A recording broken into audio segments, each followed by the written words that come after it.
Hammaga assalomu alaykum azizlar, hurmatli kanallarimiz kuzatuvchilar. Azizlar, bugungi sotuvga chiqqan xonadonimiz Urganch shahrimizda, Vodnikda, Suvchilar shaharchasida, Vodnikning ko'pirining yonida.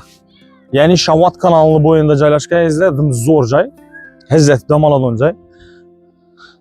Shu domda birinchi etajda plus podvali bilan, Xudo xolasa ajoyib kvartirani e'tiborlaringizga taqdim etamiz. Bahasi ham zo'r. Batafsil ma'lumot uchun hamma o'qiding shu xonadonimiz egasi telefon nomerlarini yozib qoldiramiz. Telefonlashib, kelishib sotib olaverasizlar ustida. Xohlasangiz jihozi bilan, xohlasangiz jihozsiz sotib olishingiz mumkin. Keling, ko'rib boraveramiz. Podyezdlar ham akkuratni. Kelay. Bismillahirrohmanirrohim. Uy alacaksınız, lekin eldinden to'lamaka pullaringiz yo'q. Bu netip uy olib bo'lamagan deb o'ylanib o'tirsa, albatta bo'ladi. Biz yani qurilish kompaniyada hozirgi kunda 300 dan ko'p xonadonlarimiz bor. 1 xonali, 2 xonali, 3 xonali kvartiralarimiz mavjud. Xolasanızlar 2 yilga bo'lib to'lalar, xolasanızlar naqdalamonda sizda hujjatlari tayyor. Xolasanızlar subsidiya, ipoteka, birlamchi kredit hamma narsada to'g'rilab beramiz. Qurilib turgan xonadonlarimiz nerede joylashgan? Urganch shahrimizda aeroportning yonida, ya'ni Al-Xorazmiy City deb aytiladi azizlar. Aytganimdek, dom qurilib turgan yeri yo'lning ustida, G'oyib ota masjidining yonida azizlar. Hozirgi kunda 9 etajli, 12 etajli domlarimizni ko'p boshladik.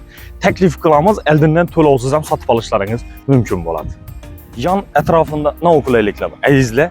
Detski plashatkalari her domның arasında 4 tanadan. Ondan tashqari maktablari, bog'chalari, o'zining xususiy klinikalari, yanında institutlar, hamma sharoit bor. Xonadonlarimizda joylashgan joyi, ko'rib turganlaringizdek, eng shu bino 9 qavatli bo'ladi. Manzili orientiri G'oyib ota masjidining yonida, yo'lning ustida ikkinchi binolarimiz 12 etajli xonadonimiz salarroqda qurilib turibdi. Ikkisi ham yo'lning ustida, ajoyib yo'lning ustida izda ham sotib chiqyapti. Metr kvadratlar ham arzon narxda, undan tashqari 20 yillik kredit asosida sotib olishlaringiz mumkin. Hujjatlarida qarashamiz.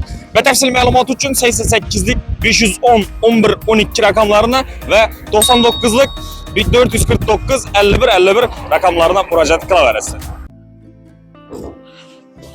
Ko'chadan kirganimizda prixожий deb turamiz. Laminat polla aytilgan fonda turibdi. Bunda sanuzol xonasi, ikkinchi xonasi, bunda kuxnya. Ko'chadan kiraverishimizga ko'rib turamiz, kelavering. Yanımızda kuxnyasi, xolasanizlar bu yana aytganimizdek narsalari qoladi. Üstlerleri, gaz plitaları, mebelleri, vitişkeleri, nasini kaçolla qo'yilgan edi. Gaz o'chirgichlar. Çünkü görün işte xolasanizlar narsalar ketadidan uyni o'zi sotiladi. Bunda yana bir xonasi.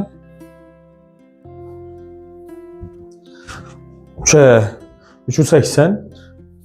Şunu görünüşte perdeler asılan, g'alla taşalt tuttanmede, yanında televizorlar var. Görüp turalarsın. Aşağı ötüp yandan gösterdik.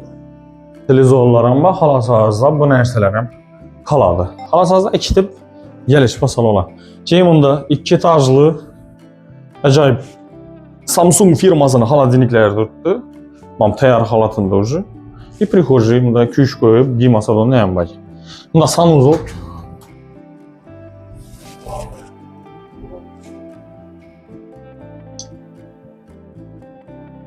Shuni ko'rinishda hamda kirguch mashinalarni chaba.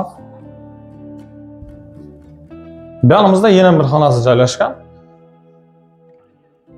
Şu 2'ye, 3'e 380 izle. Şimdi bu sel şınarak buluşu mümkün. 3'e 380. Bundan şkaf mebelleri var. G'alla taşaltı tuttu görüntülerinizi. Tayyor xonadon. Şimdi bu narsalar izleyip doğru girib yaşab o'tishlaringiz mümkün bo'ladi.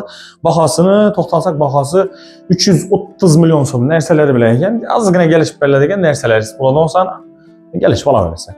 Qiziqtiradigan bo'lsa ekranda batafsil ma'lumot uchun egasini telefon nomeri ko'rsatilgan. Telefonlashinglar bemalol kelinglar, ustida kelib sotib olsangiz bo'ladi. Sog' bo'ling, salomat bo'ling. Bizdan kuzatishda davom etinglar. Keyingi videolarimizda izle. Görüşguncha.